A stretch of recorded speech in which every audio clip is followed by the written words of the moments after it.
Hi guys, annyeonghaseyo. So, kumusta guys ating mga IPS aspirants na nag-register ngayong araw na ito guys.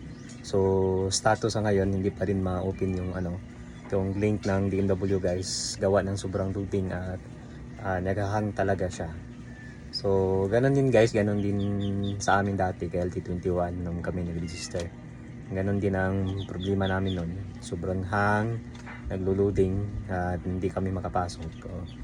So sa ngayon guys, mayroon ng iba na nakapag-register pero mas marami pa din yung mga hindi nakapag-register.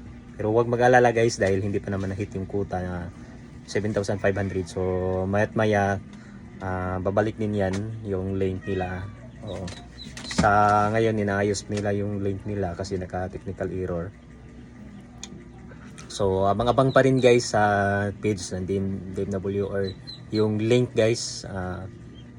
Abang-abang pa rin mamaya baka ma-okay na yan, ma-open na yan. Oo. So sa lahat guys ng mga nakapag-register at nakapasok kanina, congratulations. Sa mga hindi pa nakapasok, huwag mawala ng pag-asa dahil hindi pa naman tapos yung Oo. Baka mamaya makapasok na kayo. So sana lahat kayo guys, wish ko na sana lahat kayo ay makapag-register. Oo, at makapasok. So, ganun pa rin yung mga problema guys.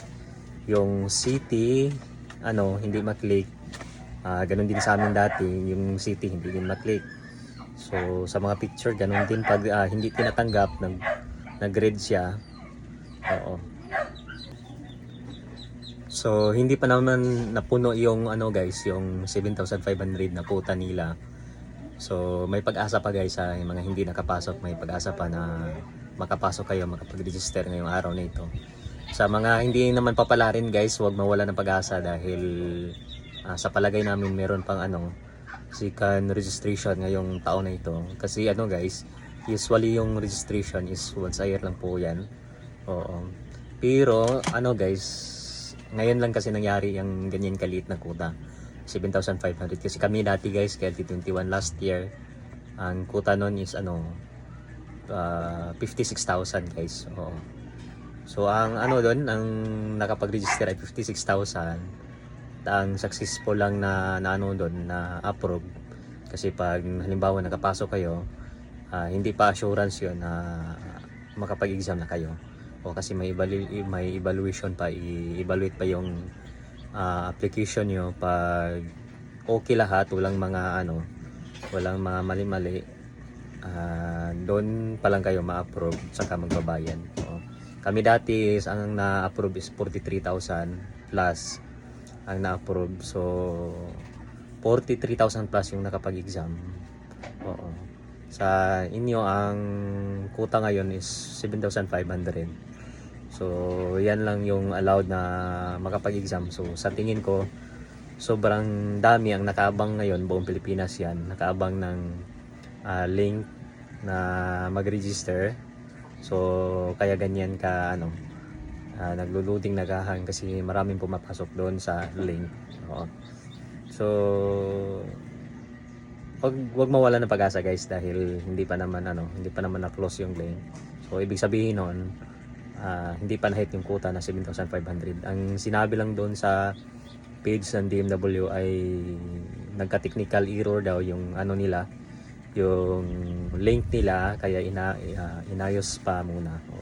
So lagi lang nakaabang guys sa page ng DMW kasi doon sila mag-update ng mga information tungkol sa registration, sa mga pangyari sa registration na ngayong araw. So yung link nyo guys, i-refresh lang, i-refresh every second para malaman natin kung okay na, open na uli or naayos na uli yung link. Kasi ngayon alas 10 na, so hindi pa rin nag-post yung DMW na naayos na yung link. Pag in-access uli natin, hindi pa rin ma-access. So ibig sabihin hindi pa naayos yung link nila. So guys, sa mga hindi pa nakapag-register, abang-abang lang na magiging okay na yung link nila guys. sa mga nakapag-register, congratulations agad. Dahil na para sa iyo talaga ito, dahil nakapasok kayo, nakapag-register kayo. Ano lang guys, dapat malakas yung signal nyo kasi isa yun sa mga dahilan kung bakit hindi kayo makapasok.